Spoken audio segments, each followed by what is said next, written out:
in Messenger on TikTok. So just so you guys know, when I don't respond, it's because I don't answer those things. I don't do that. I have too many social medias, and it's really overwhelming. So I hope you guys understand. And if you do make a comment underneath one of my posts, I will respond there. So, hi guys, how's my YouTube guys doing? Thanks for all my new followers, and I appreciate you guys. Tonight, let's get into it. Yes, I'm spooky. I love spooky season. Halloween is my favorite holiday, and that's because my birthday's the day after. I was born on All Saints Day because I'm such a saint. Not really, but it sounded good. So, let's get started. But I'm wearing all my spooky earrings for the whole month. So let's get started. Today we're doing street enchiladas with a Texas twist. And I really love this recipe. It's delicious for two reasons. And it's also really nice because you have a really picky family. Everybody can have them the way they want. It's not just one set. You know how when you bake enchiladas and someone comes in and like, Mom, I really wasn't in a chicken mood.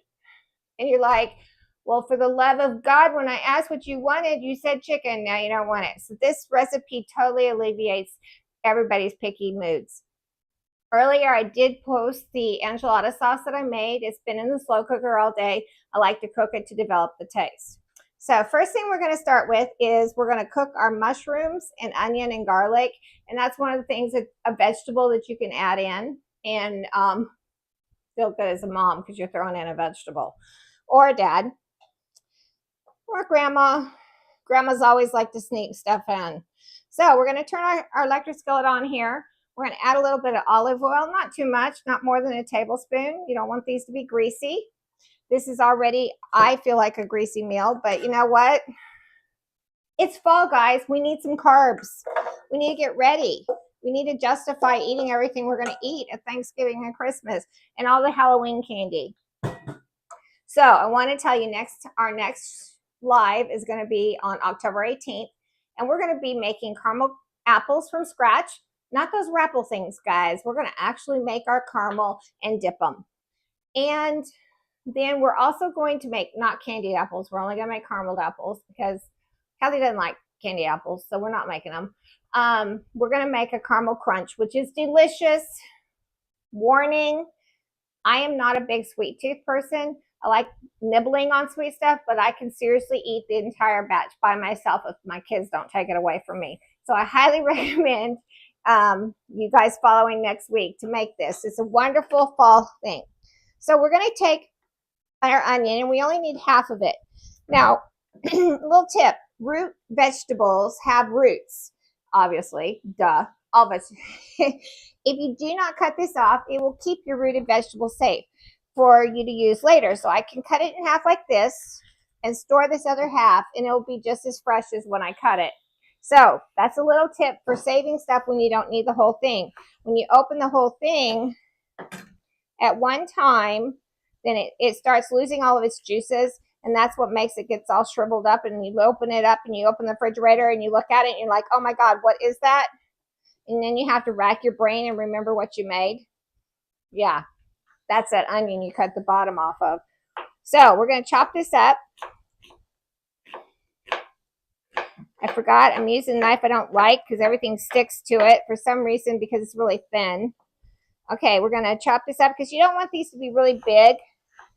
Because when I make street enchiladas, I like to use these little shells, little corn shells, and they're called street tacos. They come in corn and they come in flour, but you need corn for this because flour will not withstand what we're going to do. So you do have to make them with corn. So if somebody says they don't like corn, just smile and tell them to try it. No one ever died from trying something. All they have to do is try one bite. If they don't like it, then they can just eat the rice and beans. So we're going to add our onions in. Throw a few on the floor. I'm really good at that. We're going to add 3 cloves of garlic because, you know, it's vampire season. We need them. So, you guys, it's been so beautiful. I was really in the fall mood. I decorated for fall. It was just gorgeous. It was cool. You could put on a sweatshirt, your jogging pants. It's 80 degrees now. Holy crap. And I know some of you are in hotter places. But guys, I I live in a Victorian. I have no air conditioning. It's hot.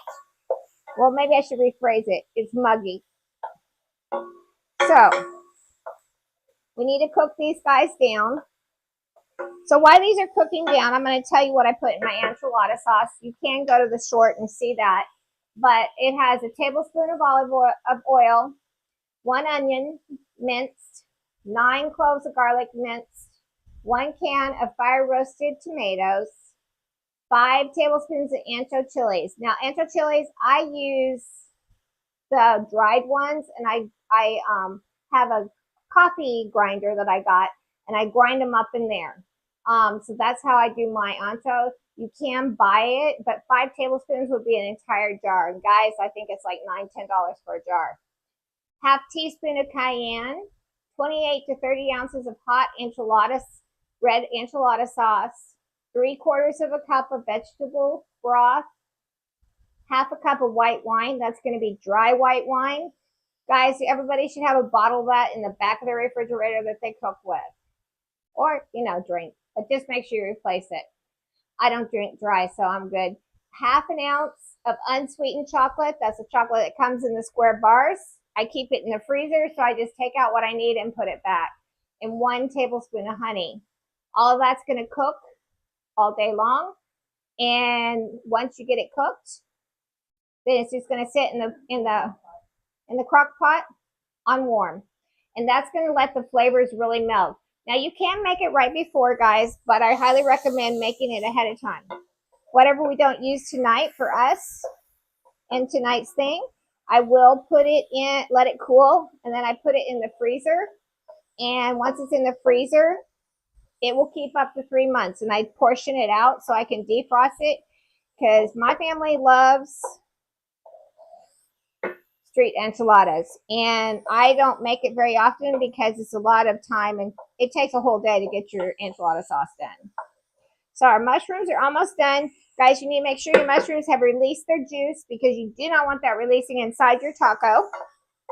So while that's cooking, we're going to get some other things ready, because you need to basically do a little buffet for people to build. Now, I was able, up here, Mexican cheese is really hard to find, guys. I found this grated Mexican cheese. There's several different kinds. If you're blessed enough to live in a country, in a state where they have a good selection, where you can grate or crumble up your own, I'm jealous. I'm just really going to tell you right now, I am so jealous. I don't want to talk about it. I have to order my peppers in on Amazon. I have never bought food on Amazon in my life, but now I have to order a special order of some of my spices that way, because I live in New England, and New England is not so much into the spicy side of life. Boy, that sounded bad. They don't like spicy food as much as people in the South do. Okay, so we got our cheese ready. I also like to provide for the kids to add in, or my husband, to add in some spinach if they want to, because that spinach, you don't need to cook it. It wilts really fast on its own, so you really don't have to worry about that. So we're going to put some of that in there for them to choose from. So we're kind of building our little buffet here. We also have, last night we had fajitas. So I have some leftover sauteed peppers and onions that I'm going to make available for them to choose from. We also have some fajita meat. We did skirt steak on the grill that I marinated. And yeah, I did do the marinade, but I never showed it. So these here, I'm going to cut them up just roughly. You don't want them too small, but a little smaller than they are, because they won't fit in the little shells. Very good. So we're going to add that.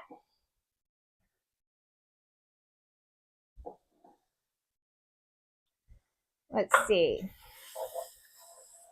I think our mushrooms are just about done.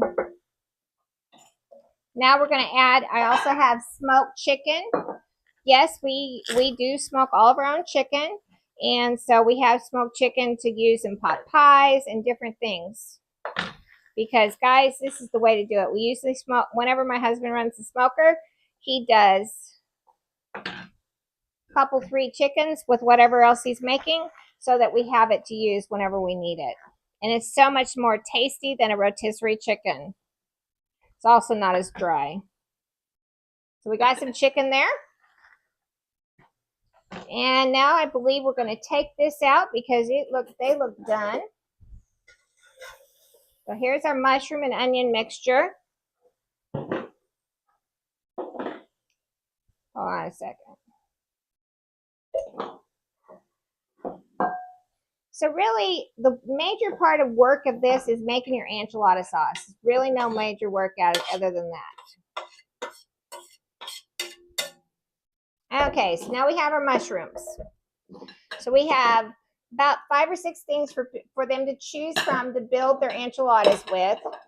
I personally do not eat meat, so it makes it nice for me to have a big selection. And sometimes people just aren't feeling meat, so they don't want it. Now, here's the thing. Let the fun begin. You must have this roaring hot, guys. Your oil needs to be very, very hot. Okay.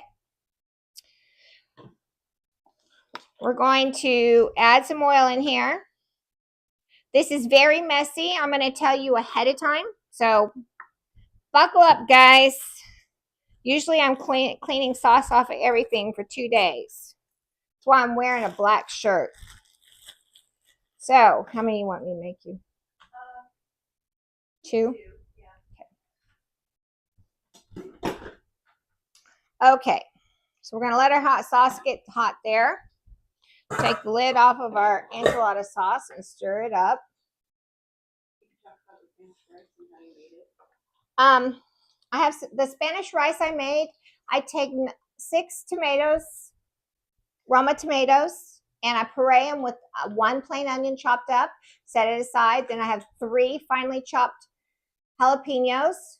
No, I don't. I only put 1 in this time. I don't know where my brain went. Okay, so you can have 1 to 3. This time I have 1. 1/3 of a cup of vegetable oil, 2 cups of long grain rice. It's highly important that you use long grain rice. You cannot use any other type. It doesn't work out as well. It doesn't work out right. Every rice has a certain thing. And for those of you that buy rice in the store and didn't realize there was a difference, there is. And then 2 cups of chicken broth, 4 cloves of garlic, 2 tablespoons of tomato paste, 1.5 teaspoons of salt, and bake at 350 for 35 minutes with the lid on it. Now, so what you do is you put your oil in, get it hot, add your rice, and you saute it until it's kind of brown. And then you're going to add to that your jalapenos and garlic. And once it's cooked for a minute or 2, then you're going to add your chicken broth, your tomato paste, your salt, your pureed tomatoes and onions, and then you're going to stir that together till it comes to a boil, and then you put it in the oven and bake it for 35 minutes. It will keep in the freezer, and you can heat it up nicely in the oven later if you don't eat it all, because it does make a lot. Okay, I think our oil's ready. So this is how we do it, guys. Where's my tongs? Get yourself some tongs. Can you see me over here? Dip it in.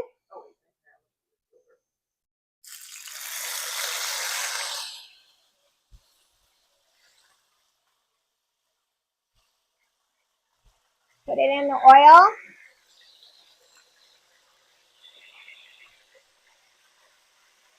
Flip it.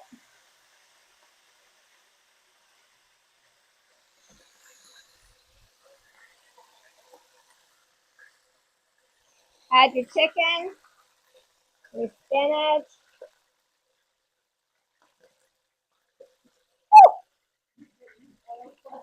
Yeah, it always does this, guys.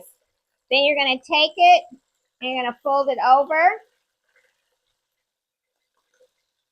Wait, I know I figured a better way of doing this the last time I did this. Okay, guys. So you're going to take it and fold it. The tiny guys are a little harder than the big tortillas. Let it cook for a minute.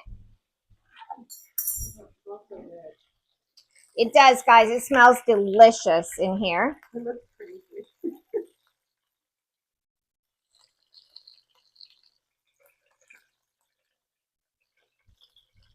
And there they are. Now we're going to add to this some rice.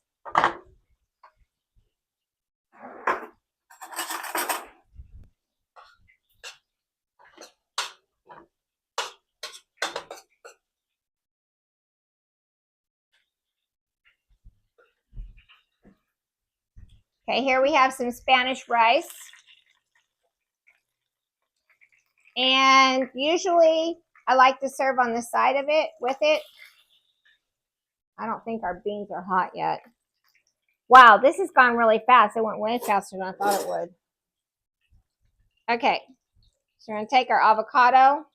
You could just say, you serve it with refried beans, but they're not hot yet. Yeah, we usually serve it with refried beans, which I made last night, but they're not hot.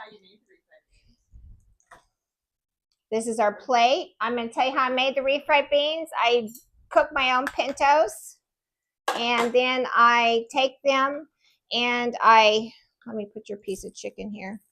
I puree them, and I before I put them in the pan, in the thing, I put 3 tablespoons of shortening, 1 onion finely chopped, 1 jalapeno chopped, and 1 poblano pepper chopped, and 4 cloves of garlic, and a half teaspoon of salt, and 1/2 teaspoon of cumin. I saute that until they're done. Then I add my beans in, and I cook it, and I cook them down. You can also, if it's too thick, you can thin it with vegetable or chicken stock. And that's how I make my refried beans. They also keep very nicely in the freezer and can be reheated by adding a little beer into them if you want to keep them from drying out, and put them in the oven, and they will heat up nicely. So that is our Mexican street enchiladas with a twist. I hope everybody tries it. It's wonderful. If you have an outside grill, flat grill, I highly recommend using it. Less mess for the house. You guys have a wonderful evening, and I'll see you on October 18th.